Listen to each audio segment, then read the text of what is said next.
The day that Matthew was born, tell us about that day. We found out 2 weeks before he was born that there was fluid on his brain. And they had told us he could either be paralyzed, he could have mental, physical disabilities. So we just kind of talked about it and said, no matter what, we were given him for a reason, and we know that we can handle this. When I look into your eyes, it's like watching the night sky.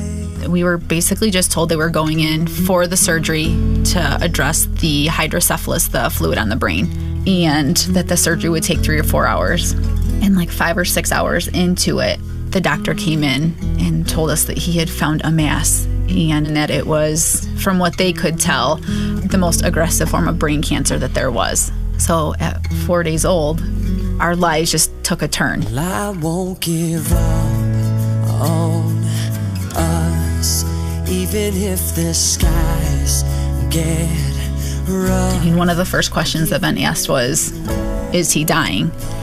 I guess for me, trying to sort things out for myself emotionally and mentally and everything like that, I just kind of blurted it out to the doctor. And without hesitation, he said, no, he's completely healthy other than what's going on in the brain right now.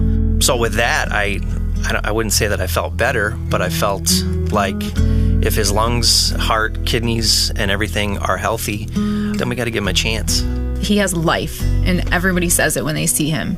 He did not get the memo that he was sick because he has absolutely lived life, and nothing has stopped him.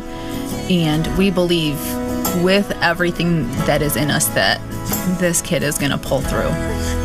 God knows we're worth it. He was born to be a fighter. He absolutely was. No, I won't give up. He amazes us. He amazes our friends, our family, and he amazes the doctors every time they see him. Babies actually respond to chemo a lot better than adults do. These last 3 rounds, he's really done so well. Are those the moments pull you through? Yes. We got a lot at stake. So we had the big MRI, about 3 weeks ago. And, we're getting ready to, just kind of sit up in our chairs and hear the results. And he gave us a thumbs up and he said, everything looks great. It looks like the chemo is working. It's shrinking the tumor area. And we thought for a time that there might be something on his spine.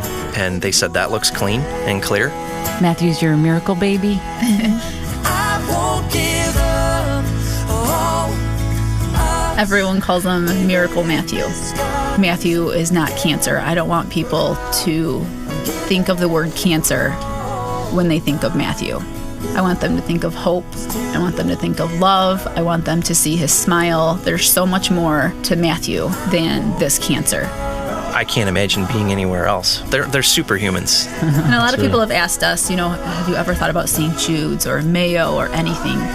We have felt absolutely 100% certain that this is the place that we needed to be, was at Children's. There is no other place for us. I won't give up on us. From the doctors to the nurses to the volunteers to the women working the front desk, they've all become family to us. There's no other place like it. We owe everything to Children's. Still looking up.